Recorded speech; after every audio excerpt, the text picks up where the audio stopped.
Hey everyone, welcome back to another Market Open live stream. So we've actually got some good news today, which is quite shocking that both we have one sign of inflation weakness and another sign of some potential job weakness. Both of these are actually really ironically, well, one of them, the jobs one. This is quite ironic that markets would cheer higher jobless claims.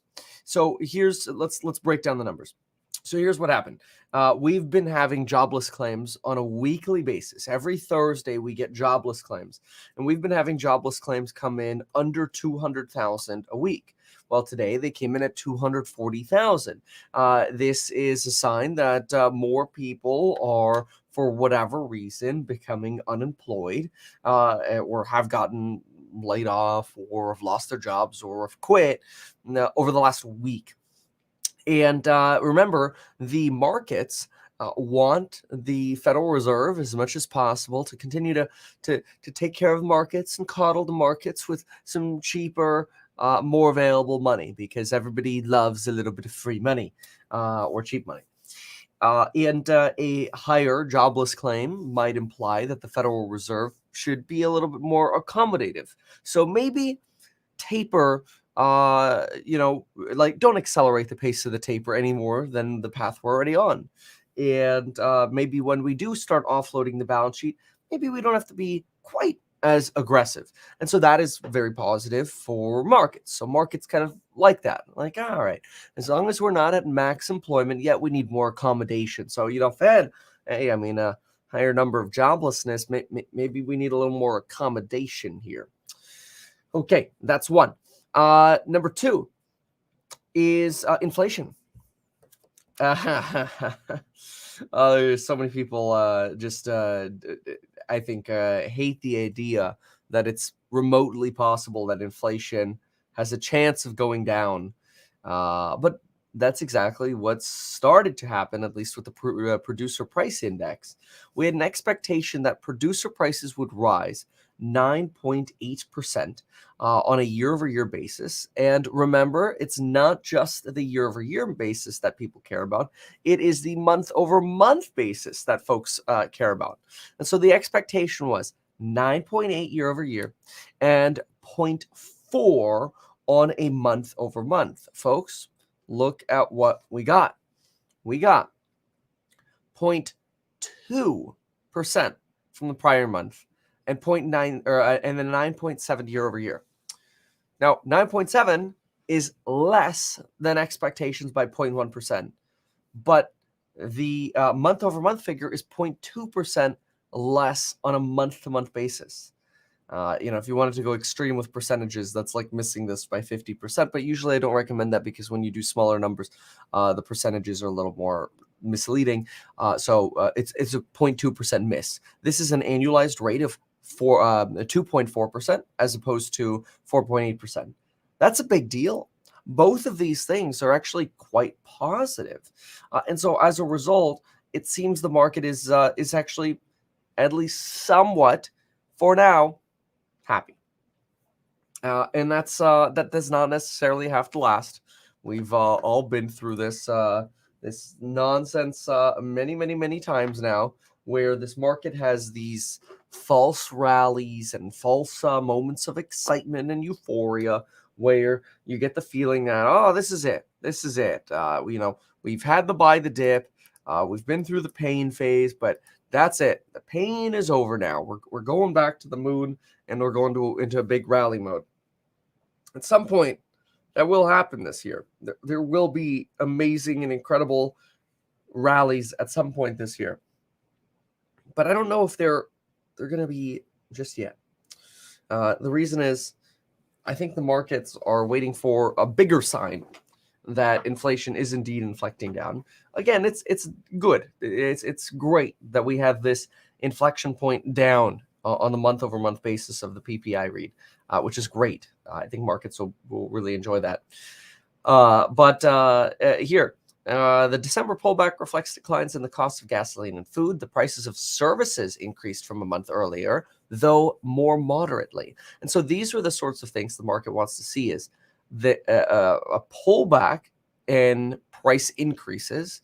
And then prices that do go up, hopefully at a rate that is not as aggressive as previously. The figures suggest rapid inflation is poised to cool after a combination of material shortages, limited labor, and transportation bottlenecks sent prices soaring last year. Now remember, this is the producer price index, which also measures labor costs. A lot of input costs. The CPI represents more finished products and services. This comes right after the producer PMI read, the manufacturing read that we had last month, that started also indicating slower inflation in the manufacturing sector. So this is now the second report to reiterate the same thing, and I think that gives the market a little bit of confidence. A little bit, we'll see. This is very true, by the way. However, the Omicron variant presents an upside risk over the short term to good prices in the months ahead, as quarantines and illness prevent many from working. A separate report Thursday showed applications for state unemployment insurance were at the highest level in 2 months. Of course, CPI rose 7%, but we already knew that. That was the drama that we had yesterday. So okay. And then some of the items from the beige book. They did cover some of the beige book as well. The beige book came out yesterday. It is the Federal Reserve summary of I shouldn't say summary, economic conditions, which is different from projections. It is more of a it's kind of like anecdotal surveys of what's going on in each district by the Federal Reserve Board, reaching out to folks and businesses, trying to understand what's going on in the market. And they'll say things like, oh, in the Dallas, Texas region, it seems like here's one thing. The Dallas, Texas region wrote in the beige book that they were having issues finding employees to the point where they felt like they had to hire 5 people just to find one employee, and that means you have to fire 4. And they were just really having trouble finding a skill match or a quality match in an employee. So it's something else to watch. So let's see here. Then the beige book here, their excerpt was wholesale material prices contributed to pricing pressures across a wide range of industries, spanning service providers and goods producers. One of the things I hate about the beige book is it's relatively unexact. It's just kind of like, yeah, prices went up. So I think that's where we appreciate this this report on the PPI much more, producer price index. Okay, good. Let's go ahead and see what's going on with the bonds. And we did just see the indices at 0.32 for the Dow, 0.22 on S&P, and 0.28 on the Nasdaq. Bonds, 10-year relatively stable here, 1.727. That's not bad. As long as this does not skyrocket, the stock market seems to be much happier. For example, on Monday, we saw this run to 1.8% extremely quickly, and we had a nasty money. Nasty money as a result of a nasty Monday. Bad and rough start to the week. All right, let's now go see what we have in individual stocks. Okay, here we go. So, and I do know that BTC, where is it? Oh, hold on. Darn thing's gone. What I do know is we have Bitcoin trying to test 44,000 again. This is the same issue that we were having yesterday. A lot of testing and rejecting of that 44,000 level for BTC. There we go. We are sitting right now at 42,000. This is your day chart here. Nice little rotation from that terrible low, 39,666. Yeah, here you go. Look at this move here. This move began at roughly 5:30 a.m. And this came in when inflation actually showed a cooling. That's from the PPI read. Now, doesn't that tell you that Bitcoin does not like inflation. We get higher inflation, the thing goes down. A report comes out with lower inflation. This is what happens. Straight from 43,700. I mean, it's not very straight, but whatever. From 43,700 to breaking 44. Woo! All right. Let's see what we got on individual stocks. Ooh, Virgin Galactic down almost 10% here. I'll have to figure out what's going on with this. Snap down 3%.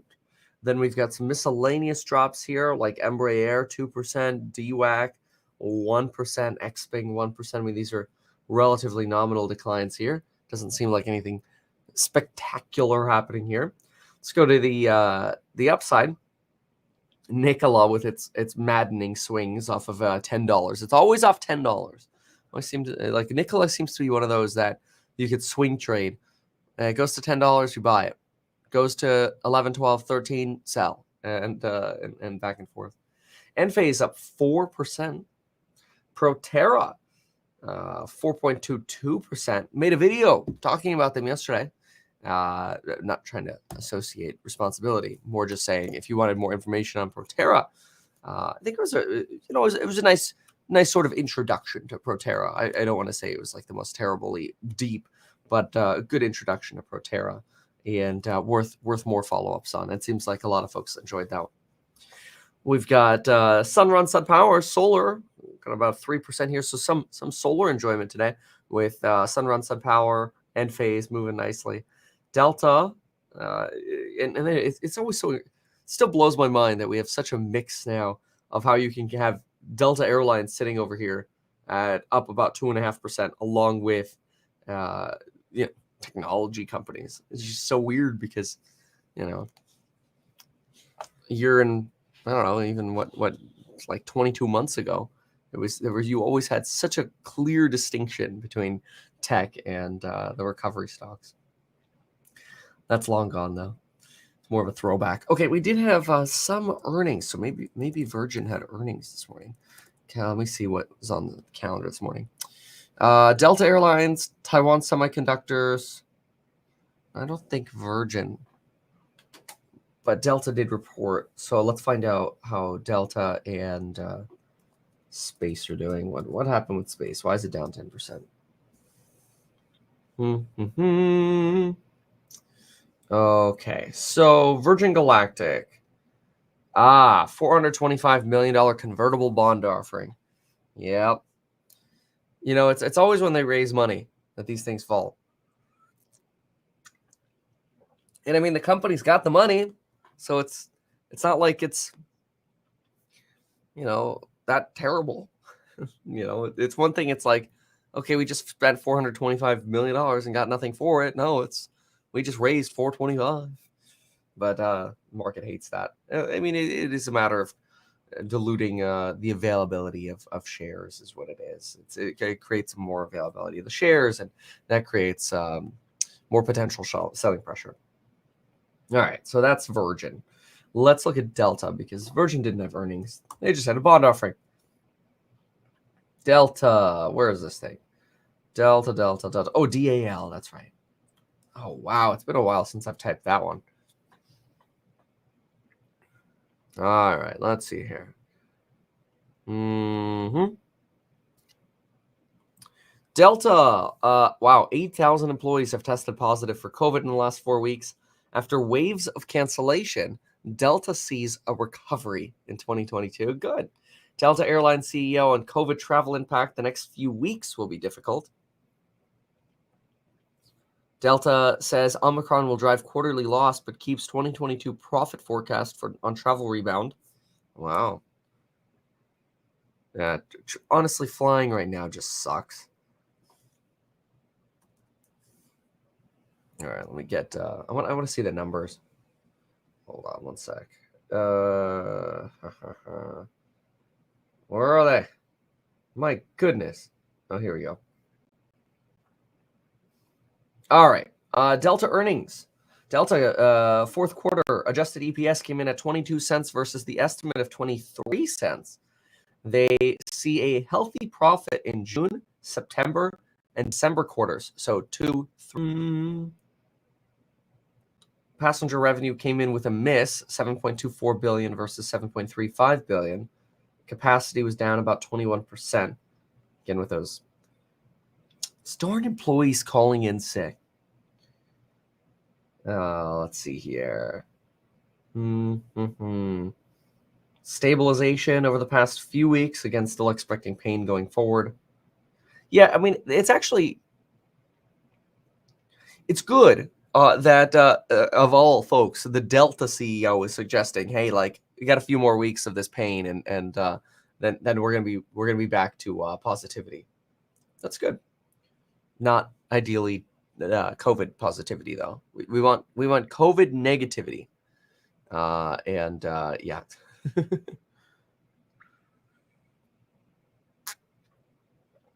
All right. Nikola approved by California for HVIP vouchers. Huge incentive for customers to buy trucks. Thoughts? It all comes down to having the infrastructure. Nobody's going to buy a hydrogen vehicle if you don't have the infrastructure. And we don't have the infrastructure. How much tax do members pay for your courses in California? Well, I don't know. It's all based on your zip code. So when you check out whatever, I don't know if it uses your IP or your zip. I'm not sure.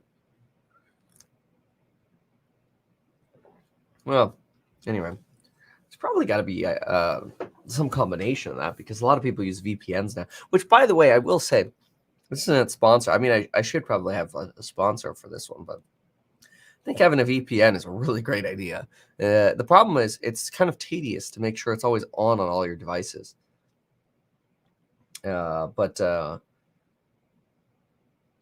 always used to be really anti, like, for example, like LifeLock, mostly because I am a big fan of freezing your credit. If you don't know what freezing your credit is, just type into YouTube, like, me, Kevin, freeze your credit, or just Google freeze your credit. Everybody who's watching this should honestly be freezing their credit. Yet the reality is probably only like 5% of y'all freeze your credit. Anyway, and so I always thought companies like LifeLock were dumb, because it's kind of like, you give insurance and help people after their identity's been stolen. How about you prevent the identity from being stolen in the first place? Freeze people's credit.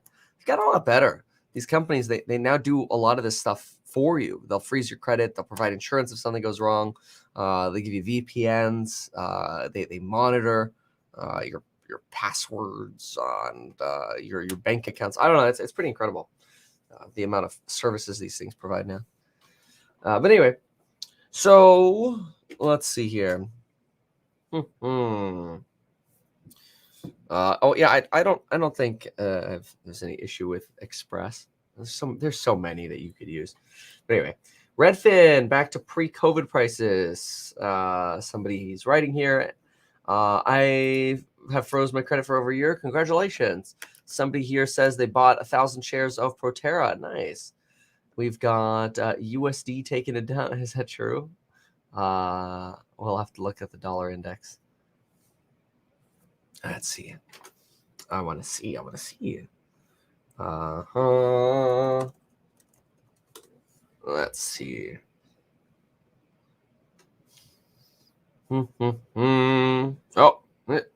get out of here. There we go. So dollar index. Here's your day. Let's look at a month. Oh yeah, look at that. The dollar's actually weakening as of Monday-ish. Yeah, that is really interesting.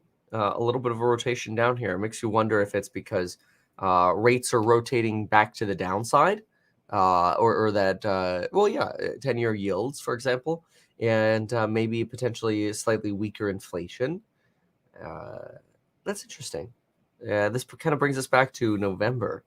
Let's zoom out a little more. 1 year. I'm not the best with currencies and commodities, but okay. Yeah, that is interesting. It's something to pay attention to, a little inflection point here. All right. Okie dokie then. So let's see here. What else do we want to see? Virgin Galactic. Wow, over 10% now. ADA back over 130. Wow, Solana 156. That's a nice little U-turn there. All right, let's go see Bloomberg. All right. Goldman Sachs postpones its return to the office. Sell dollar for everything else is echoing across trading rooms. Oh, okay. A growing group of investors is betting the world's currency reserve has reached a peak. Ah, interesting. Shipping congestion is growing at the world's biggest port, and shippers are making a beeline for Shanghai. Congestion grows at ports as ships divert. Let's see. COVID delays. Oh, COVID outbreak. Oh, I hate that. Yeah, this is always it's always the COVID outbreaks that in China slow things down in terms of the ports, and then you get concerned over more inflation. Blah. Evergrande unit gets investors to back yuan bond payment delay. Okay, good. Frequent boosters spur warning on immune response. We saw that yesterday too. That was great. More advice on masks. You know what a great investment was like a month ago was buying N95 masks. I think we talked about that a little bit yesterday, but it's like they've gone from 80 cents a piece to like $3 to $4 a piece. It's insane. It's like, dang, if only N95s had been a mask or had been a stock, I would take that at like 4x.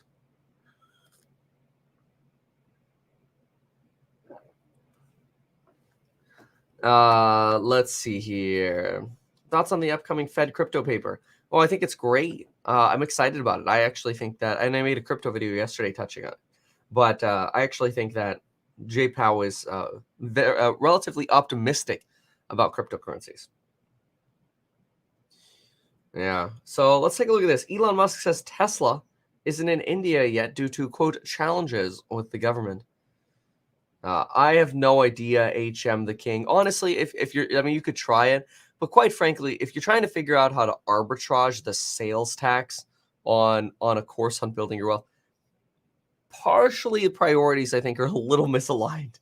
I know if you could save a few percent or whatever, look, you save 3%, it's $12 or whatever. I'm all for it.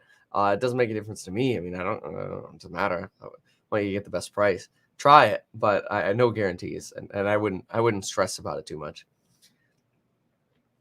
But I've had people go out of their way before. They're like, hey, I for some reason it charged me 8% instead of 7.5%, and like there's no way to adjust it. So I just I'm just like, here's your 0.5%.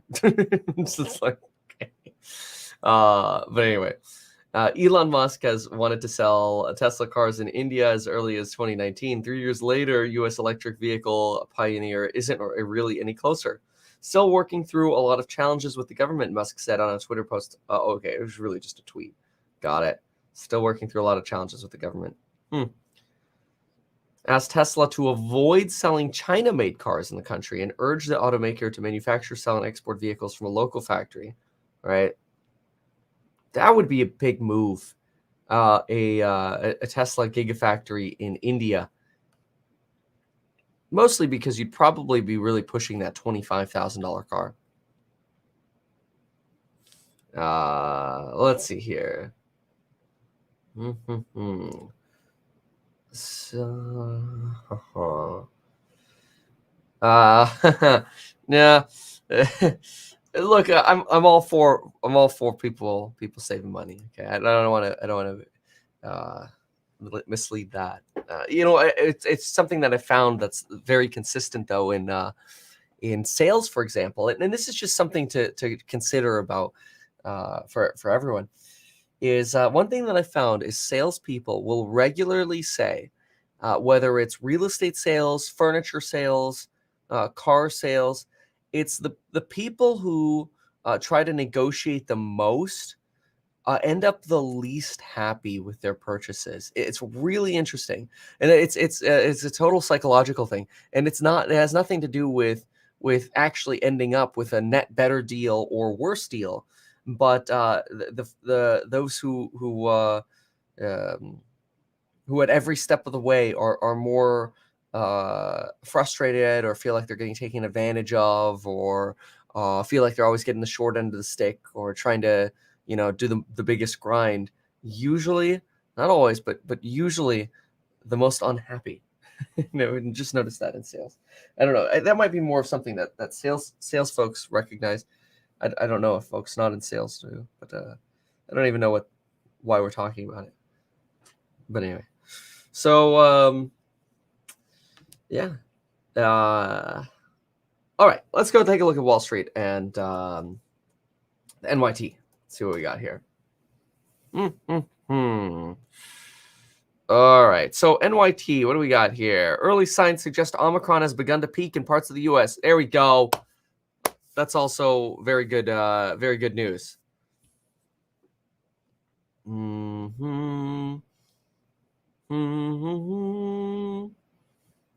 The number of new COVID-19 cases in New York City rose more than 20-fold in December, but in the past days, it has flattened. Oh, wow. That is actually an incredible graph here. So I don't know. There's always this potential, and there's always been this thesis that, maybe at some point people will just be exhausted. They stop getting tested, and they essentially just assume that they have Omicron. But when you see a sudden flattening like this, there's no way you're seeing that as a broad-based assumption. This is just lower cases. And then look, there's still probably 4 cases for every one that actually gets diagnosed, my guess. But that's great. This is very, very similar to what you saw in South Africa. And let me look at United Kingdom. United Kingdom COVID cases. Yeah, look at that inflection in the United Kingdom too. Woo! Here's your 30-day rapid surge and then a decline. Wow, that's very good. Let's see that visualized here. To New York. Yeah, wow, nice little inflection point. That's great. Chicago showing that flatness. Wow. In Boston, the amount, I always think this is such a weird thing. The amount of COVID virus detected in wastewater, which has been a leading indicator of case trends in the past, has plunged by 40% since its peak after Jan 1. Wow. See, this is what I was saying. Like, I hit this Twitter thread. Well, it wasn't really a thread. It was more like one tweet. But it was this here, right? The Bernie Sanders introduced a bill to distribute N95 masks to Americans. This is smart, just 2 years late. And somebody replied, and they're like, oh, this is great. Like, what are you complaining about? And then I'm like, well, let's see. What did I say? Let's see here. Oh, yeah. Somebody goes, not a fail. Cases are highest now than they have ever been. And then it's like, right. But introducing a bill at the peak of the pandemic is like saying, let's expect the mask to actually arrive 6 months after the pandemic is over. It takes time to get a bill passed. We all know that. It takes time for a freaking bill to get written. And what, these masks are just going to magically appear? Like, where are the Biden tests? We were all supposed to get tests sent to our household. Where are those? It's all this crap is going to arrive like 6 months after the surge. It's just going to be a joke. Government's moronic. And of course, we get to open the gift of bank earnings beginning tomorrow with the likes of JPM. There's the opening bell and the CNBC real-time exchange with the big board. It is regional bank M&T at the NASDAQ private equity firm TPG, as David said, celebrating its IPO, the biggest of the year that's so far. I'm gonna go with 78% green. Somebody's asking about GGPI. I don't like GGPI. I think it's and this is not to say that anything about the valuation. It's just simply to say that I think the stock itself is likely to be relatively unsexy.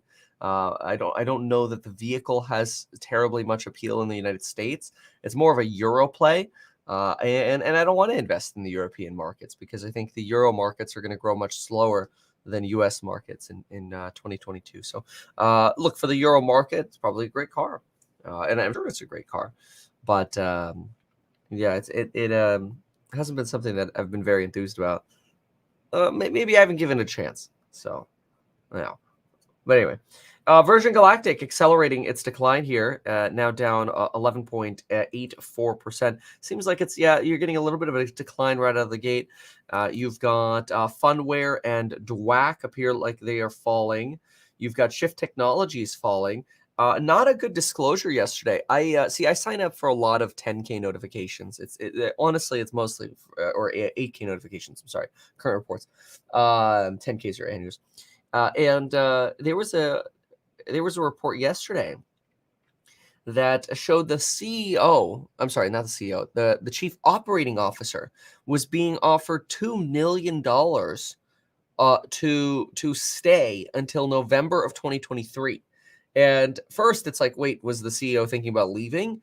And the second thing was like, why in the world would you not take $2 million worth of stock options as opposed to $2 million of cash in 2 years?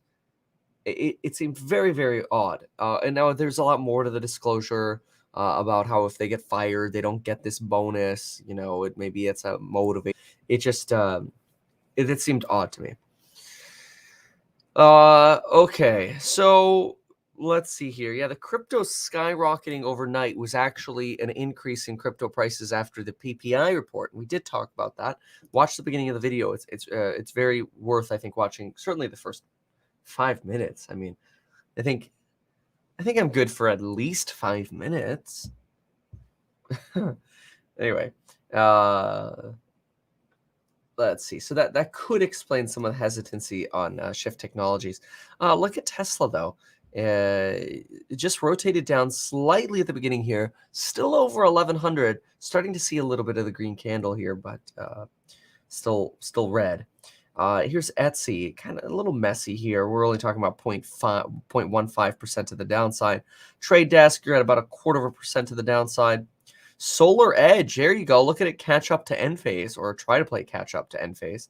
End phase playing its line again here, 155. And Proterra up 3 1/3, a little less exciting than the 4 to 5% it was right at pre-market. Beyond Meat, I got an alert, is the highest shorted stock per S3 Partners in the NASDAQ with a short interest of, 37%? It's wild. It's true. Beyond Meat is one of the highest up there, along with like Shift Technologies, Tattooed Chef, Lemonade.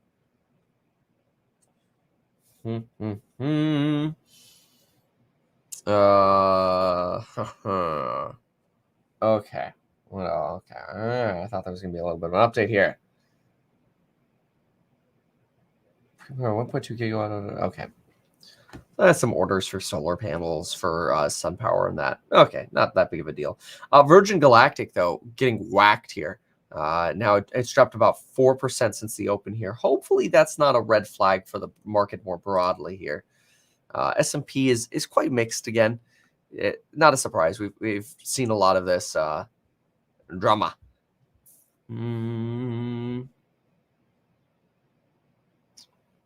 Okay. Amazon, Microsoft. Amazon's moving nicely, a little more consistently. And do we have any consistency yet in Apple? SPY? No. Darn. Apple? It's just such a inconsistent morning again, or inconsistent morning. The pre-market was much more consistent and green. And now it's like, are we getting those spark lines rotating to the downside again? Rivian down 3.5%. It's almost under $80. Didn't we go to 79 at some point? Let me see here. Oh, yeah, Rivian's not having a great morning. Oh, yeah, look at that. We went to 75 at one point. And we've kind of been trending towards that. Smaller caps seem to be getting hit again here. EXPI, Redfin. These guys moving down a little. Small caps are consistently the pain points. And fintech. Fintech and small caps, those are your pain points in this market, lately at least. Okay, Proterra back to 4.5. All right, cool. So let's see here. Let's go see what else we're doing. So we got CNBC. Indices relatively stable. Then we've got buying more Square. I like Square, but no, not right now. 1.73 on the 10-year. Treasuries rise slightly after inflation data, jobless claims. Inflation data was positive for a rotation to the downside. Databricks CEO dismisses the cloud sell-off.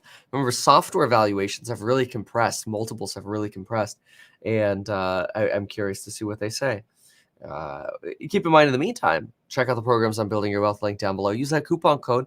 Got about 2 weeks, almost coming up on 2 weeks here for my birthday coupon code, and the release of the Path course, which when that comes out, that the price doubles. And the other things will go up in price as well, but certainly not as much as the Path course. Anyway, Databricks, whose software helps customers store and clean up data so employees can analyze and use it, was valued at $38 billion in its most recent financing round in August.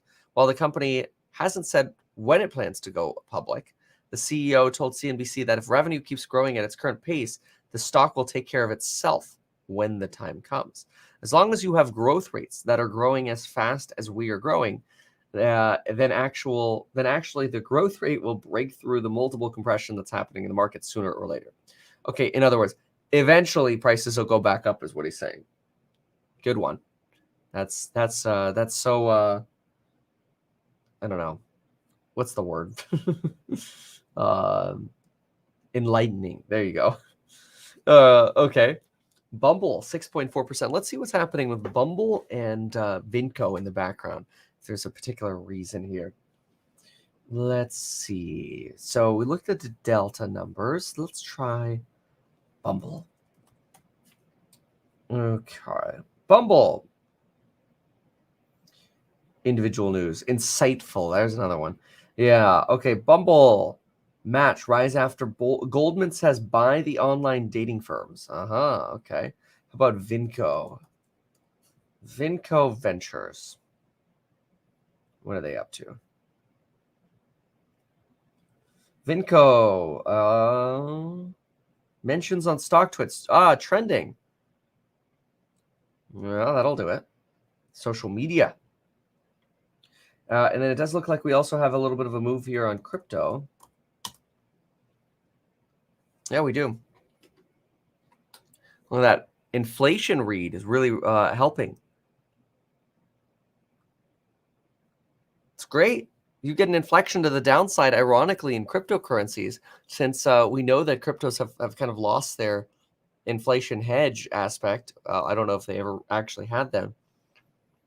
Now that we're seeing some inflection point to the downside in inflation, you're actually seeing this push for an increase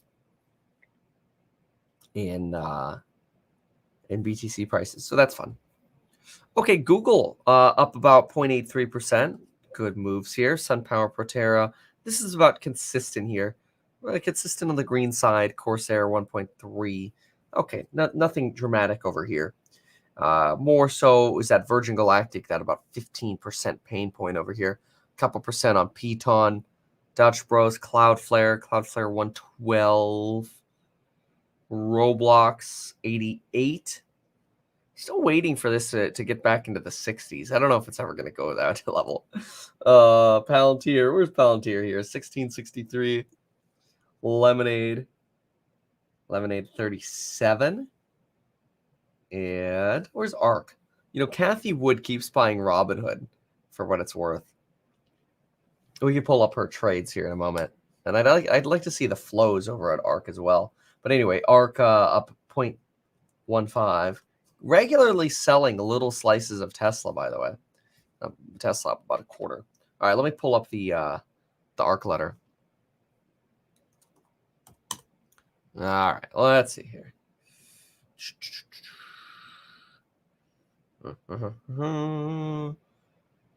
Okay, ARK. Here we go. Let's see what she's been buying.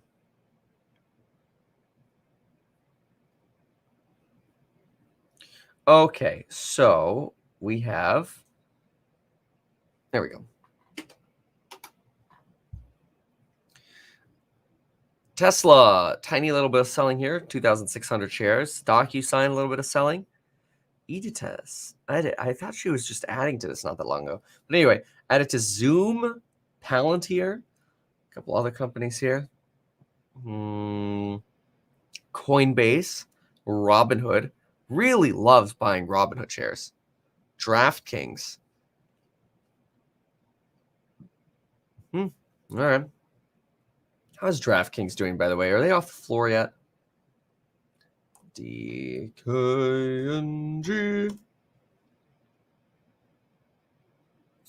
Robinhood future after lawsuit. You know, Robinhood has, in my opinion, mostly been selling off because of the small cap sell-off and the fintech sell-off.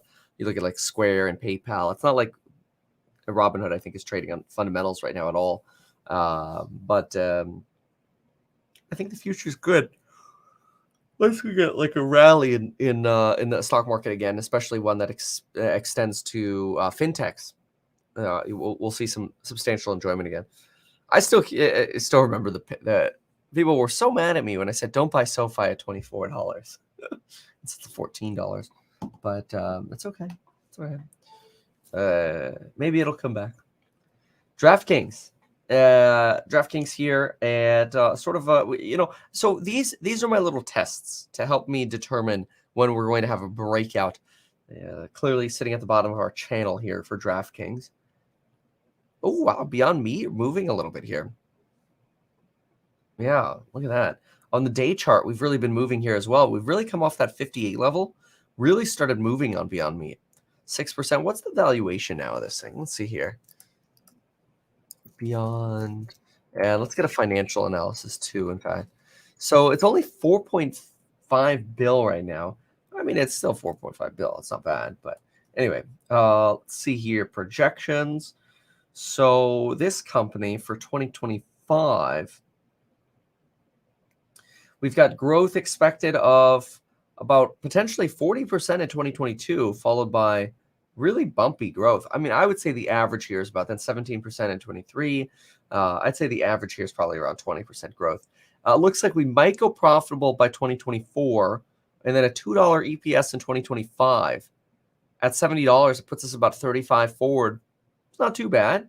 Seems to be a mid-price. That's certainly a lot more reasonable than the insanity that we had previously at Beyond, $150, lower guides. I mean, you were really selling for a forward of over 100 PE. It was incredible. So big old compression there.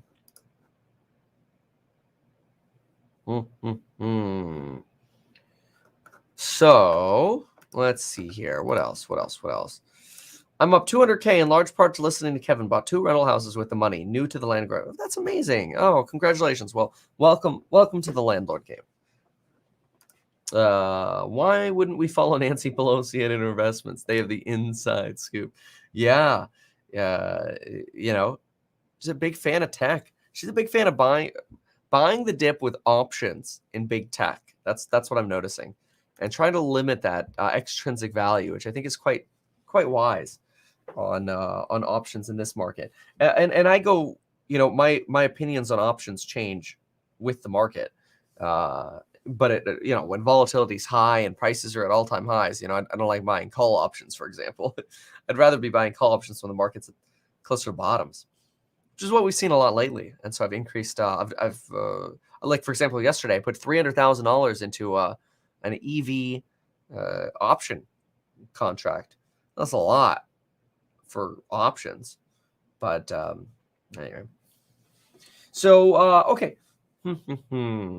OppFi, Proterra, Beyond Meat, Solar Edge, SunPower, Solana. These guys are the movers.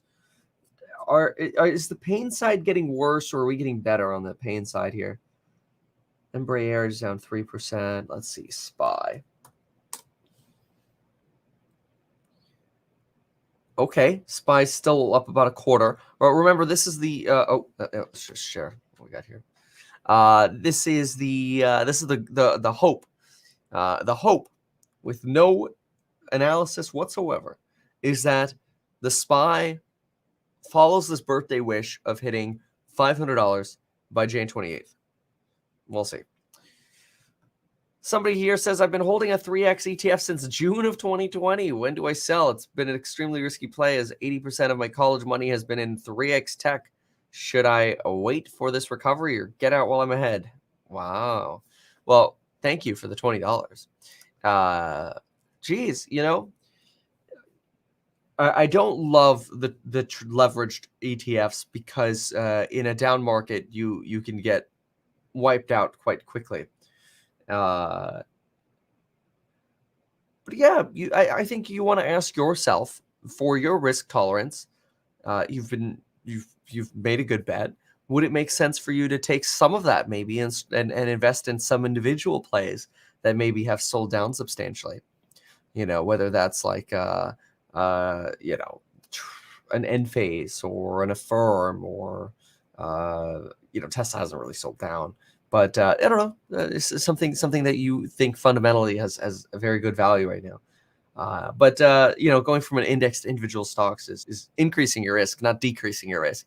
And if you're looking to decrease your risk, maybe just you could always just sell it and go over to a normal ETF. Problem is you're gonna get those tax. You're gonna have to pay taxes on those gains as soon as you sell. So a lot of folks just say, no, that's okay. I'll hodl to avoid the tax bill. 7% on Beyond, so still running over here. Yeah, look at that run on Beyond. Very nice. Very nice. Affirm will do great after the Consumer Financial Protection Bureau moves. All in on $24 calls on Feb 4 for Robinhood. Wow. Well, I wish the best for you. Hope the best for you. Sheeb, I think, is getting listed on Robinhood at the beginning of Feb, hoping for those crypto wallets. But then again, at this point, crypto wallets, I feel like, are just like the dangling carrot, and they never actually come.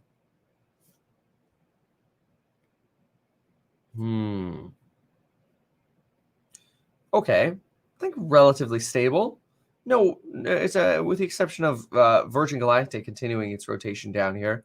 It seems like these are relatively benign stock moves. If anything, we're leaning a little bit more towards the excited side on not only a peak of COVID cases, but also an inflection to the downside in PPI and an inflection in the upside in weekly unemployment claims.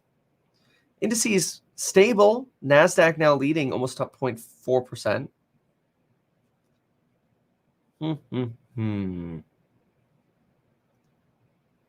Let's see here. Anything else? Anything we have not hit? Inflation will not normalize soon, so seek stocks with pricing power. Yeah, I mean, it's kind of old news at this point. Manhattan rents were the highest ever for December.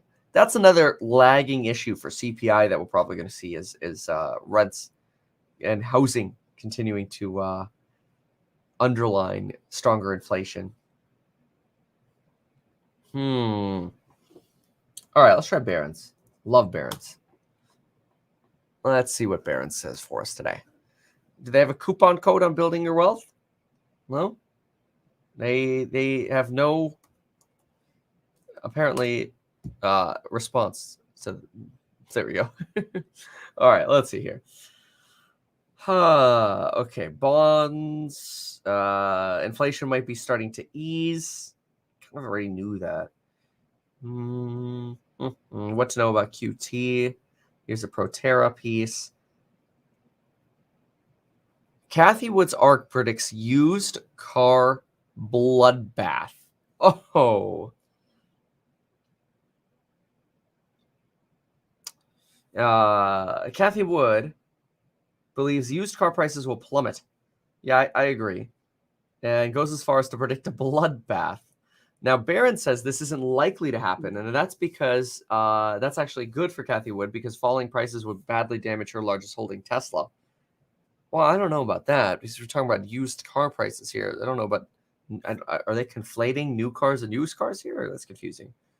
Used car valuations might tumble in 2022 and in 2023 after a surge in value caused by the pandemic introduced low inventories or caused. Nice. typo in Barons. What's going on today, Barons? Y'all sleepy?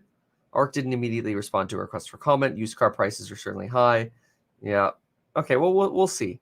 Here's your Manheim right now. It's started showing some signs in the underlying report of some softening, broad-based price declines. But we'll see. All right. What else? Somebody writes this is a badly written article. Yeah, the editing on that seemed a little lazy. All right. Okay. Let's see. Coinbase stock rises on plans to buy the derivatives exchange at FairX. Ooh. Fills a void in the Coinbase product lineup. That's great news. Micron and Western Digital get a shout out here. Analysts upgrade both Enphase and SolarEdge to buy. AMC CEO says he's done selling after offloading another 7 million. Come on, where are the diamond hands? All right. Otherwise, there's nothing that's substantially moving in another direction here. Some stability. BTC, let's take a look here. Did we cap a little bit? Getting rejected again? Yeah, we are. So with the even numbers here, 44,444. It's kind of the downside was 39,666. Anyway, okay, good. Well, there you have it, folks. Shift has just risen. Thanks, Kathy. Yeah, let's take a look. Hey, Shift has. Look at that. Came out of the hole there a little bit. Anyway, thank you so much for being here, folks. Appreciate you. Check out the programs on building your wealth down below. Russia and Ukraine. I hope they get their stuff solved. I don't expect this to create massive issues. And we'll see you. Thanks. Bye.